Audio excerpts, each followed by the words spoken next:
Struggling to move your nonprofit forward? You've come to the right place. Welcome to the Nonprofit Architect, where we are giving you the actionable steps you need to launch and grow your nonprofit organization. Now, here's your host, Travis Johnson. Hey everyone. Being able to educate your board is one of the most important ways for a leader to build strong relationships and foster a positive and productive culture between board members and their executive director.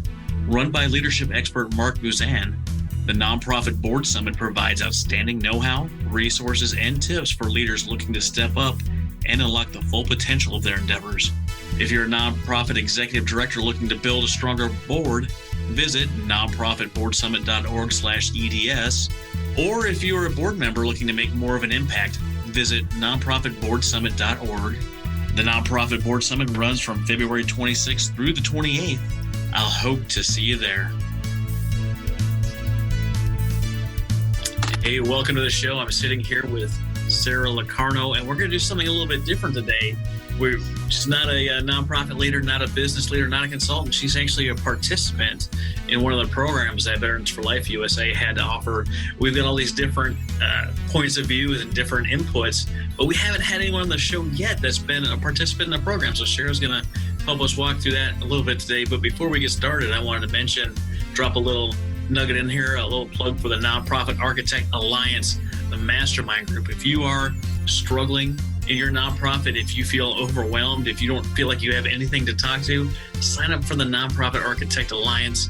Join a group of other like-minded nonprofit leaders, and we're going to help you get through whatever struggle you're dealing with. We'll make sure your fundraising goes up, and we'll help you run your organization all the much smoother. Sara, how are you doing today? I am doing fantastic. Thank you for asking, and thank you for having me here. It's a good day, and I'm glad to be here. Absolutely. And as we get further into this conversation, I think our listeners will find out why that's definitely true. How did you find out about Veterans for Life USA, and how did you get involved? Well, I was going through a pretty dark time. You know, I've actually been going through a pretty dark time since I was about 16. But the way that I was brought up, you know, you don't show that there's anything wrong with you. I didn't realize just how much that I had going on until after I had got to treatment. But I found out about transformations through a friend of mine who I had sent a text to when I was at work one day, and I had drank too much the night before, which was a pretty common thing. I was going to work, felt like crap pretty much 100% of the time. And I was at work one day and something just clicked in me. And I said, you know, I don't know that I can keep doing this. I need to do something. I don't know what that thing is, but I need to do something, or I don't know how much more that I can keep doing this. And so I sent a friend a text, and just in a very nonchalant way, you know, because I didn't want to let her know that there was anything wrong or that I was trying to ask for help, even though inside my head, I'm like, somebody please just help me. I don't know how to help me. Somebody just help me. So, you know, in a roundabout way, I told her I didn't know what to do. She said, hold that thought. And she got back to me about 15 minutes after the fact. And she said, hey, so here's the deal. There's this guy. His name is Brian Paul. He knows that you're going to be calling. All you have to do is call. That's all you have to do. Mm-hmm. And so I said, all right. And I called him right then and there. I had no clue who this guy was. And so when I called him, you know, I'm still trying to be really tough at this point. And it didn't take long for everything to just kind of start spilling out. And I pretty much broke down and I sobbed to him about work type things. I thought it had to do more with work initially. Come to find out that a lot of the things that I was having to deal with didn't have anything to do with work. But so I just kind of cried to him, and he said, all right, well, let me make a few calls. And I'd say within an hour and a half, I had talked to a few more folks. Some of them were from transformations, and in less than 2 hours, we had it all set up to where, all right, this is where we're going to send you to. We've got everything lined up. All you have to do is get on a plane and get here. And I just can't help but think, man, I mean, that it just went so smooth that it just felt like, I don't know, that everything was falling into place, if that makes sense. So I jumped on a plane and I went there, and now I'm back, and I still can't really put into words what that place has done. And I think that's what it's all about, right? You have an organization that puts together a program. They have a mission that they care about, and they were able to connect you to their services and provide help. And I love Brian. I've been friends with Brian for years. He's actually been a guest on the show already. And I got the chance to meet Sara. I got the chance to meet you at the Warrior Challenge earlier this year, which was just phenomenal, where you shared your full story and really the darkest places of that thing. But I mean, this is what it's all about. This is why people start nonprofits. This is why people have a mission, something they really care about. And that's really providing the services that you need to be effective and actually help the cause that you want to help. And I think that you're a great example of connecting with that program and actually, going all out and making sure that you're getting the benefits from it and actually using it and making a difference. And I know you're a first responder, and COVID's probably been as tough, if not tougher, on my friends on the front lines. I've got a friend, Kelly, here locally. She is super worn out. She's a paramedic in the Oklahoma City area here, and she is just wore the heck out from all the different calls. But going through a program like this, it changes your perspective on the people that you're helping. Was that your experience? Yes, absolutely. Like I said, my perspective, well, I should say the mindset that I had of the people that we were running these calls on. I would be lying if I said that there would just be an instant, oh, well, you're a weak piece of shit because you can't be tough and you can't deal with your stuff and all of this other stuff. I would be lying if I didn't say that that's the mindset that I had. And now, after going through all of that and coming back home, my compassion has definitely come back. When you're on that side of things, it's just incredible how much my perspective regarding that has shifted. And I really don't think that I would have learned that any other place other than where I was at. So that being said, our calls are always going to be the same in regards to some people are not going to treat you the way that you want to be. Life is not going to go according to how you want it to. There are still going to be people that call 911, they call you and they ask for help. And so we expect them to be grateful, not to be like, I don't know, I guess treat us like crap. And the really awesome thing too that I thought of was that transformations had taught me the tools to not take things personally, to not take someone's really bad day and to take that to heart.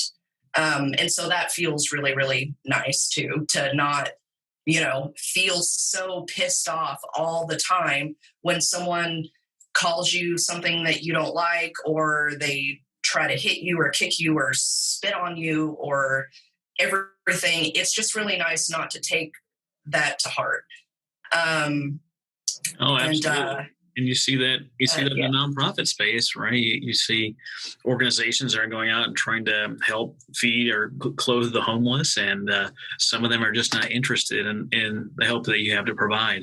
Think about the volunteers of an organization, the volunteers that work so hard for us day in and day out, and could use some reminders of why we're doing the mission, and reminded of the good work that they're doing, and saying thank yous. And sometimes they're just in a bad mood. And I know if you're listening to this and you've been watching the news at all, it is really easy to start taking things personal when you have a different viewpoint than someone else.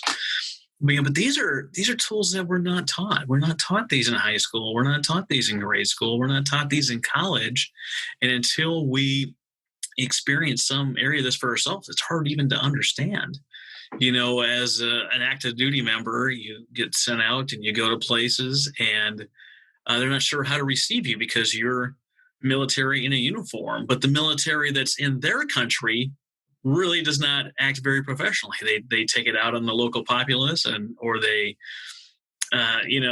do whatever they want to do without really any kind of repercussions. So you see us show up in a uniform, they're not sure if we're going to be true to the Constitution and the oath that we took, or if we're going to behave the same way as their military members.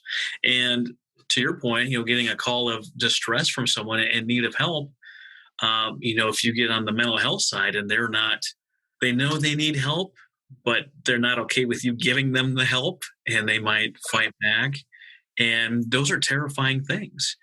And a lot of who I've talked to, in especially, the veteran service organization world, you have so many people that are dealing with this trauma and trying to understand, how to get past these things, how to forgive the people involved, especially to forgive ourselves. And we were never taught the tools of how to deal with these kind of things. So there's nothing wrong with asking for help. Asking for help doesn't mean that you're helpless.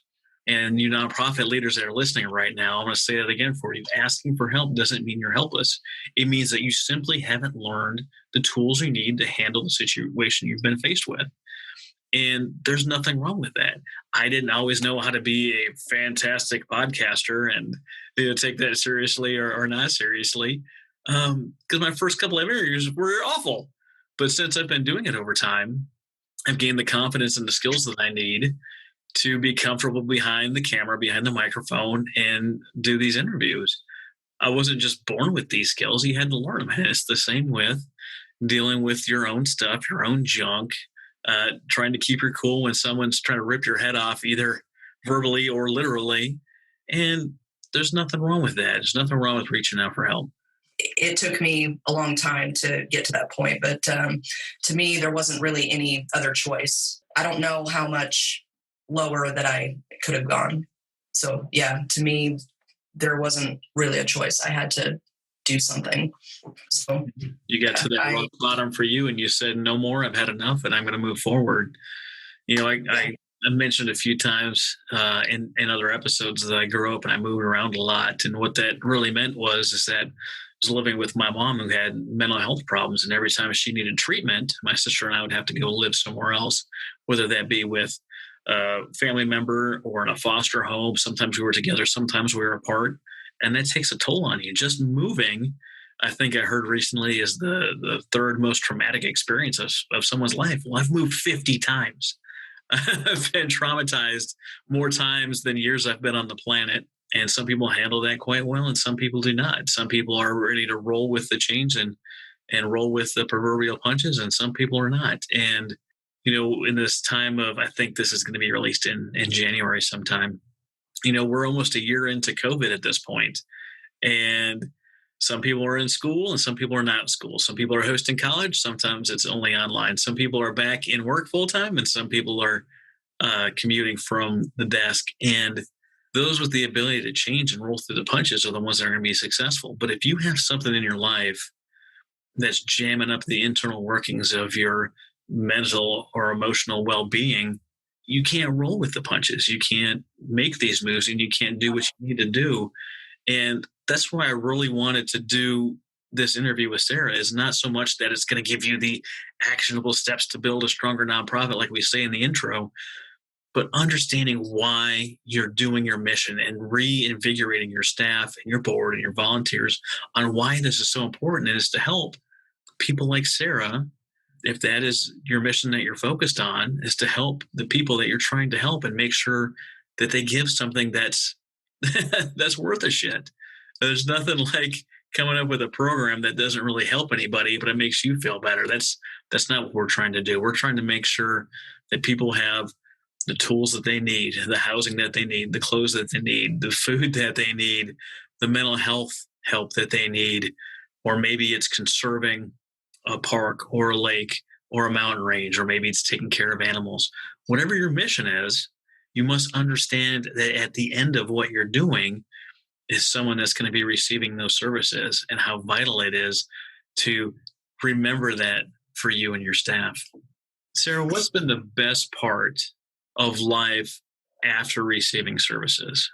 I feel, I don't know that throughout my entire life that I have ever felt a sense of peace. When I was in treatment, there seriously was not a day that went by that I didn't find a deeper level of peace in some way, shape, or form. That being said, there was not one day that I didn't cry while I was there. Crying was something that I was not allowed to do. And so, at first, it really was uncomfortable, because I had been so used to just shutting down how I felt, because I was made to feel as though I couldn't express it. And so when I would cry, man, it just felt so damn good. And, more importantly, they encouraged it. They said that, hey, it's okay to cry. If you're not crying, we're not doing something right. And so, that just felt good for somebody to, hear me and see me and say, hey, guess what? It's okay to feel. It's okay to feel. That is something that I'm still trying to get used to. I haven't felt in such a long, long time, because I've just kind of numbed everything down with how much that I used to drink. I didn't realize at the time that that's what I was doing, but I'm still getting used to how it feels. So if I have an off day and I feel like I feel myself getting upset or pissed off or this or that, this is where that whole perspective shift comes in. And honestly, it was the second to the last day before I went home.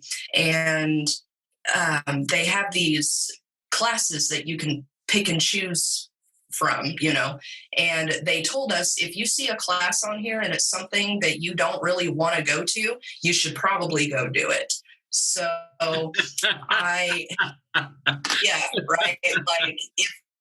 so there were a couple of classes in there that I was like, man, I really don't want to go to this one. I don't think it has anything. I don't think that I can apply it within myself. But the one class that stood out the most, and this is what has brought me so much peace, is it was a class on perception. I think that class was only about an hour and a half. But man, when I walked out of there, I was mind blown at just the perspective that I used to have. And then you go into this perception class and it's put into another perspective that you never even really thought of like, oh man, I've never really thought to think about life like this, or just that sort of thing. And that class was probably the most beneficial, and I'm really glad that I made myself go to that one. Just my whole perception, in all aspects of life and just the things that I went through, has just changed. And it sounds really cliche to say that I just walked into this class and I walk out and, oh, I'm cured. Like I've got life solved, I mean, but that's really kind of how it felt. But I will say this newfound sense of peace that I have had, and I'm going to tell you where this starts, because you can take any class that you want to that can, where they teach you the, tools and the different mindset to try to have. But the one thing that you need to do first, I don't think anything else is going to fall into place. I don't think anything else is going to click until you can look deep inside yourself, see all of the stuff that you have gone through, that self-hate that we all tend to feel, that we try to kill by the drugs that we do, by the drinking that we do. We don't even know that that's what we're trying to do. All we know is that we just hate ourselves so much, and we just don't want to feel it. We just don't want to feel it. And it's really important to get down to the root of it. Before you do anything else, the most important step, you have to forgive yourself. You have to dig deep, look at all the stuff that you have done wrong, or man, you've really just got to forgive yourself. You have to let that go. The forgiveness class was also one that was a option to choose from. And I was like, forgiveness, no, absolutely not. I've got all of my shit straight. I don't need to, I'm solid. Well, I made myself go in and I walked into that classroom, and that was really my first, I'm just going to call it like my first crying dump. What they had us do was, they had us write a letter,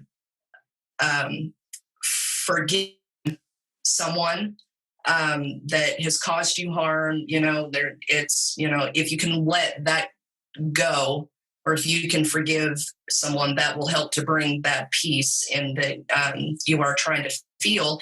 And so I sat there and I was trying to think of who could I forgive? Who, and then I just kind of put my pen down, and it turns out that I was unconsciously really wanting to forgive myself for beating myself up for some choices that I had made in my teens, and just the way that I dealt with life, which was to drink.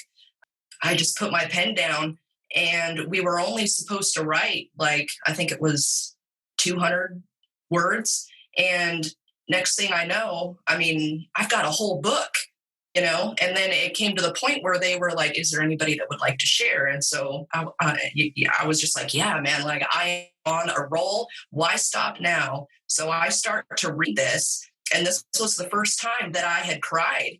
And I start to read this out loud, and it's to myself. And it really hit me just how much I really just did not like myself. I had no clue. And it felt so good to get that out. And then it was after that things really just started to fall into place more. And because I got rid of all of that self-hate, or more so because I forgave myself, that opened up the doors to start receiving more information on how to rebuild from that point of all right, I am a crying mess and I forgave myself. Now what? Well, that's a great place to jump into some conversation there, because what I heard is that you weren't being heard, you weren't being seen, and it wasn't until you really self-evaluated that you were able to start healing and forgiving yourself. And those that are in the nonprofit world, especially the startups, especially the solo shops, you are all killing yourself for your cause. You're not taking a salary.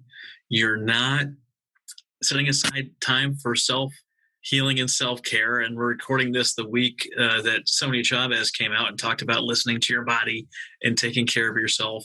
And I'm recording this with Sara after just recording with Lane, which should have been, Lane Balone should have been last week. And we talked about understanding who you are as a person and what your strengths and weaknesses might be.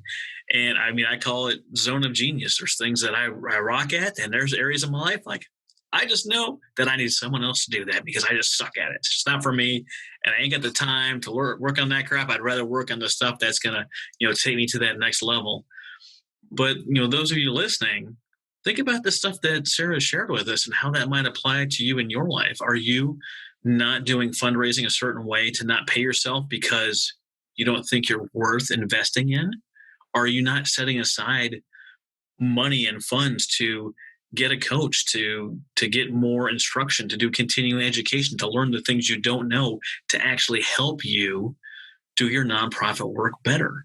Are you avoiding hiring on or getting a volunteer because you are too concerned with holding on to the reins because it has to be you that's doing this? Or can you bring someone in that's going to help? They're going to have strengths where you have weaknesses, and you're going to be able to build it, and it's going to grow exponentially because you finally get someone in that's going to help take you along on your journey. How much better is it to work with someone and you bounce ideas off each other, and then one of you is a thinker and the other one's the doer, and then all of a sudden you've got this thing going and rolling? It is so much better than going, all right, laptop, we've got to do a post today. How are we going to do this thing? And oh, well, I'm on the laptop. I might as well check my email anyway. Oh, I definitely have to get back to those people. And I knew I should have returned that call by now. And all of a sudden, it's the end of the day, and you haven't written the post or the thing that you've wanted to do because you're doing it all on your own. Take the time, get into a group, my group or someone else's group, get a mentor, get a coach, even if it's not me, and find someone to bounce ideas off of so that you can talk and they can actually hear you and listen and figure out where you need to go next. Because sometimes the answers aren't within us. Sometimes we need that external stimulation. I don't have to be told a whole lot of things. Yeah, but occasionally I have to be reminded. Like, hey, I don't have to tell you that, Friday is garbage day, but it's Thursday at midnight. And, just a reminder, you might want to bring out the trash cans. Something as simple as that someone else could help you out with. That's what we all need sometimes. I know I've been there. I know Sarah's been there. And you listening to this, if you're honest with yourself, you've been there too, and you might be there right now. Isn't it powerful when we actually take a step back, get some new information, maybe get outside our comfort zone a little bit and really dive deep into something that really needs to be done? I'm sure you are a better emergency medical tech now than you were before. You said your compassion's up. It sounds like your energy up. That probably means that your focus is up and you're able to deliver better services now than you were before because you don't have all that internal stuff holding you back.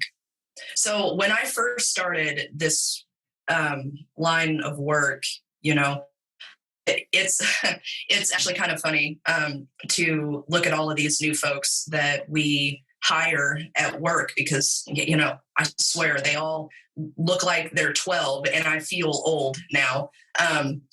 But it's just fun to see them. And when they first come in, they're like, all right, I'm going to go save the world. I'm going to, solve all of the world's problems, if I can talk. And the old me, I'm not going to lie, man, the old me, when I was really burnt out, would kind of be like, dude, like, go do something else. It's not worth it. Like, this is crap. Like, this is your, it was the cynical side of you. It was the cynical side. It was my burnout side. It was the out of touch with myself side. Definitely. That being said, that really just kind of stems back to the fact that, and I really hate to say it, but I'm going to say it, people who call 911 for help, this might be something that you might have to take out, but I'm just going to say it. Okay. So I think the issue that I started to have is, it seems to me, my perception of it, I love this word. I use it all the time now. My old perception was that, 80% of people that call 911 don't need us. They need to make an appointment with their doctor. They need to go to a clinic.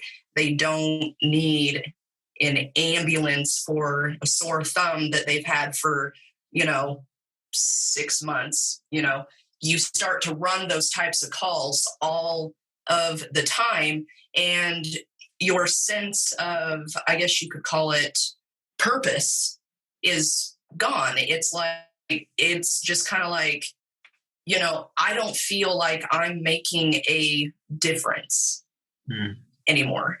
Now, that sounds a little unfair to say because, hell, someone's sore thumb could be the worst thing that they've ever had to deal with. And that's why that they are there, is to help them through like the worst day of their life. But then you want to add on to the known fact as well that I don't know what gets in people's heads that when they call 911 and we show up and they want to treat us like crap and they think that that's okay. And they tell us to just shut up and do our jobs. And, and so that part too, that part was really starting to affect just every aspect of my work, like my work life. And when I first got into this job, I was very much like all of these new kids now that I see coming through.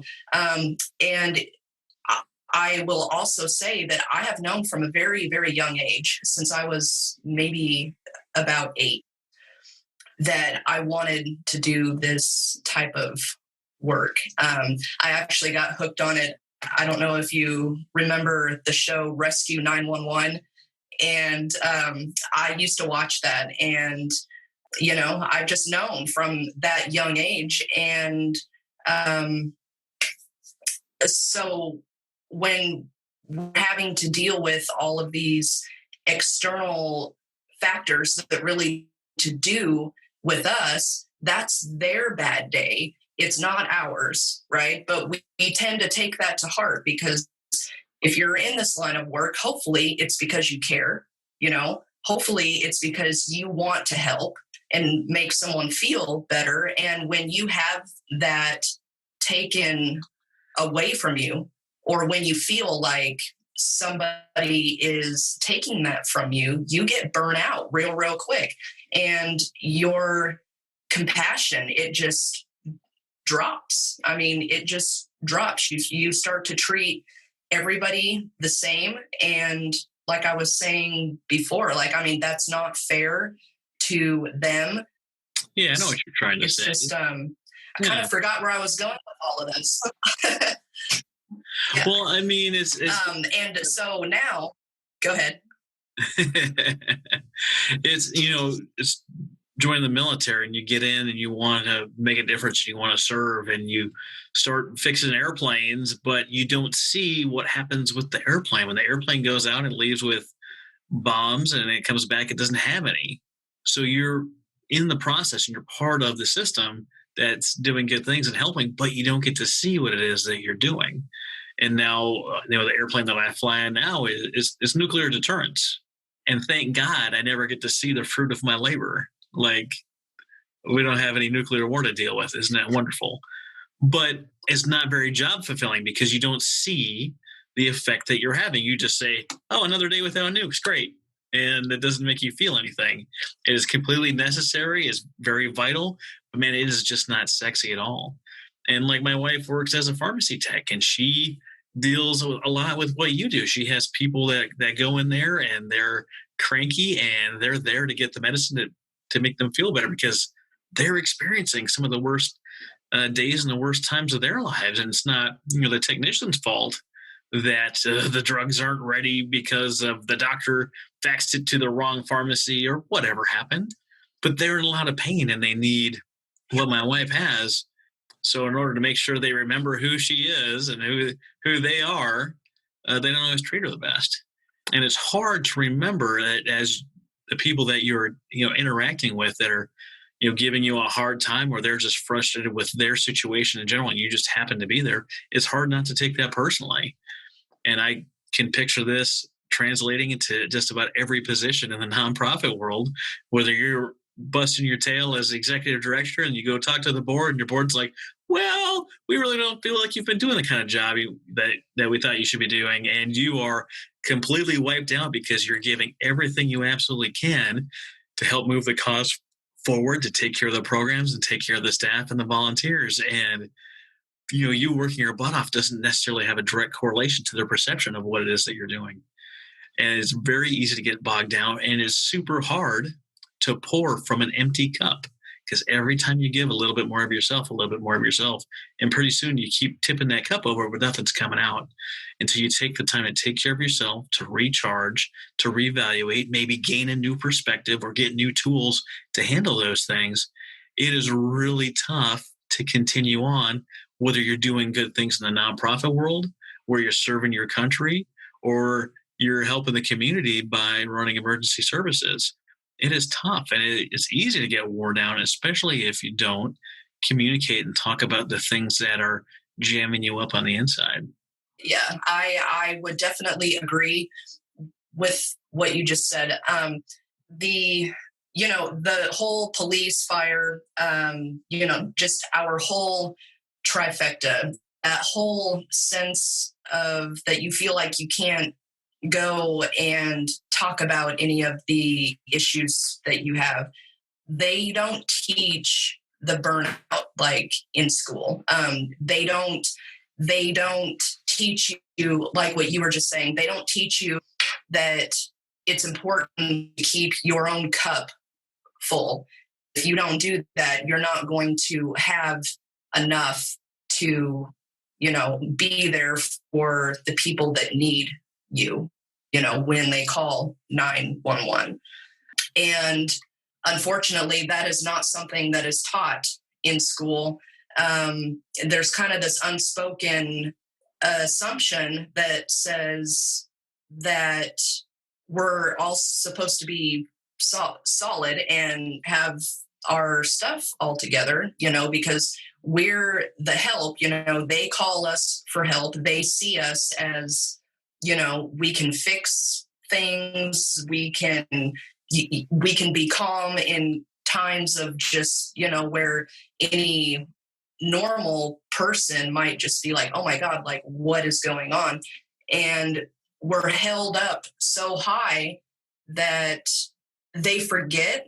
I think some people forget that we are people too, and we feel things. And, when we don't feel anymore, that comes from the fact that we feel like that we can't talk about those sort of things, because if you do, we're supposed to be tough.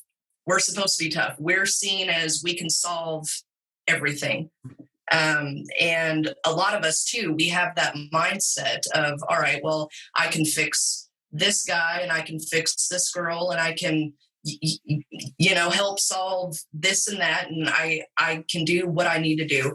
And I don't know if people just have that assumption that if we can fix everybody else, that we can fix ourselves. That is so not true at all. That is so not true.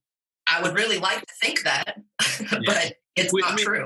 We all would. But what would you tell someone that's experiencing what you're experiencing?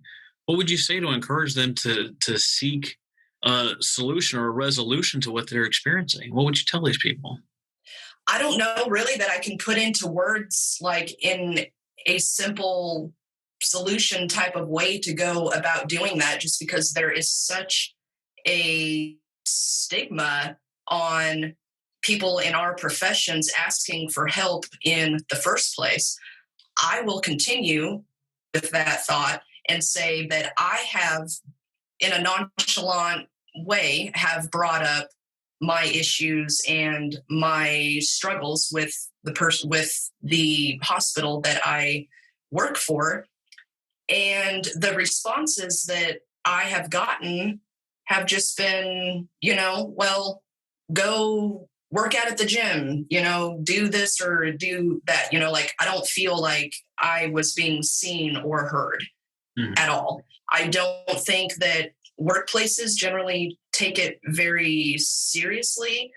I will also say this. I got a letter from my workplace saying that they were not going to help pay for the treatment that I had gone to, right? Because I was not deemed, and I'm just saying this in my own words, but I was not deemed enough of a drunk or far along enough in my depression for it to be deemed as medically necessary for them to pay for it. And, that's something that I struggle with. What I would say is if you're experiencing this stuff, that you can't get past it on your own.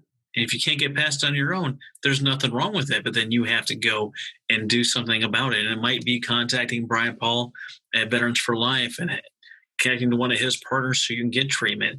It might be contacting any of the number of, you might be contacting Hick Strong to get counseling on the side that they do virtually that they pay for. These are things that you can do that won't affect your work, that won't affect your medical record, and you could take paid vacation or paid leave and go do some of these things that are available to you. But there's no benefit to toughing it out. It does not make you stronger when you don't have the tools to deal with it. I grew up in a household where mental health was the topic of the day every day because I had to evaluate who my mother was as a person and was she experiencing any symptoms, and was that going to put myself and my sister in harm's way.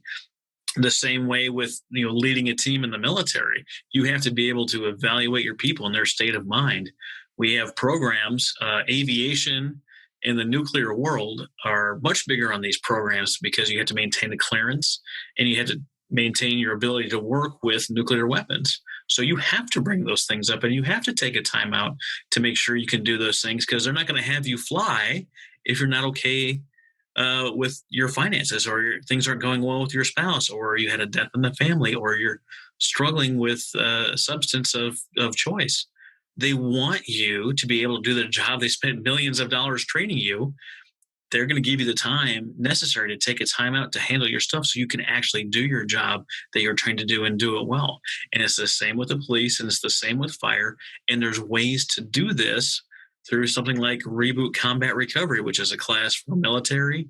And they have another program for first responders, because people are understanding that this stuff is affecting, people that went and fought in war in Iraq and Afghanistan, and people that went to Vietnam and Korea. People are understanding of those things that then happened, but realize that people that do first responder stuff, they see this stuff far more often than someone that went to war. They might be going to war every single day of the week, and they come upon a car wreck or someone that's on a substance that's going to do them personal physical harm, or some other ungodly thing that we're probably not going to bring up. It is okay and encouraged to seek help with what you are struggling with. You can't take care of your family. You take care of yourself. You definitely can't provide services if this stuff is gumming you up and causing problems. But I got to thank you so much for being on the show today, Sarah. Do you have something else you want to add? Well, I was going to go back to that question that you asked me. So there is how I would tell somebody to go about doing that. And I know it's going to be hard because it was very, very hard. It was very, very hard for me to do. But was it to ask for help? Oh God, yes. Yes. I don't know how else to say it other than yes. But the thing that you're going to have to do though, before, that, man, you're just going to have to swallow some pride and just accept the fact that you are asking for help. It took me a long time to really soak in what I was being told, as far as, oh, you're stronger if you ask for help. That's real strength. And I didn't see it like that for a long time. So I think something that's important that you have to do if you are going to ask for help, you have to be prepared and accept that you're going to have to let go a little bit of your pride. People in this profession, we are all very prideful. This goes back to the whole being tough and, there isn't anything that can hurt us. And, there's definitely a good amount of pride that needs to be swallowed. But I will say, once you do that, though, I mean, just in that act right there, you're going to see how good that I don't know. It just felt so good to make that call and not care that I was just crying to some guy that I didn't know. Like, I already felt better from that point on. And then you do that, and it just seems like everything else just kind of fell into place. And because I swallowed that pride, I was able to go and get that help. And kind of like what I was saying earlier is that I was able to forgive myself, which opened up all of these other doors. And if you just keep staying true to yourself and you keep your cup full, there's not really an end in sight. I don't think we're going to wake up one day and be like, oh, I'm cured. And, it doesn't work that way. And, it still takes work every day to maintain that peace that you feel. And a lot of people, once they obtain that peace, they think, oh, well, I feel good. I don't have to keep trying. I don't have to still check in with myself to see how I'm doing. No, that kind of stuff takes work every single day. You have to be doing something to maintain that, because life is still going to go down. Life is still going to throw things at you. And if you just don't keep tabs on yourself, you might slip back into that really dark place. And I know how I felt, and I sure as hell don't want to go back there. That was a really dark, dark place, and I wouldn't trade anything that I went through. I wish that I would have done it way before I did, but I'm really glad, though, that I did. And yeah. Well, hey, Sarah, thank you so much for being on the show today and sharing some of the behind the scenes and what it might look like as someone actually participates in the programs we create as nonprofits. And I know Brian just sings your praises all the time when I talk to Brian, and he's so happy and so proud of what you've done. If someone wants to get a hold of you after listening to this episode, where can they contact you? I have an email. I have a cell phone number. You can call me. You can text me. Brian has actually put me in touch with a couple of folks that were going through a hard time themselves, that were actually being sent to the same place that I had gone through. And he had put me in contact with them to just kind of chat with them and allow them to share any thoughts, any questions that they had about anything, just to kind of take the fear of the unknown from that whole thing. Because if you haven't ever been through anything like that, it is a scary thing, like when you don't know what to expect. And so if I can help anybody just kind of clear the air about how things are done, or just any questions that anybody has. I mean, I've got my phone on me all of the time. Day, night, anybody just wants to chat. Man, I'm here. I'm so here. We'll have that email and that phone number for Sarah in the show notes. Feel free to check that out and give her a ring. Thanks again, Sarah. Thank you. Hey, everyone. Being able to educate your board is one of the most important ways for a leader to build strong relationships and foster a positive and productive culture between board members and their executive director. Run by leadership expert Mark Buzan, the nonprofit board summit provides outstanding know-how, resources, and tips for leaders looking to step up and unlock the full potential of their endeavors. If you're a nonprofit executive director looking to build a stronger board, visit nonprofitboardsummit.org/EDS.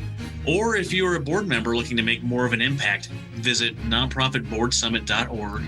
The Nonprofit Board Summit runs from February 26th through the 28th. I'll hope to see you there.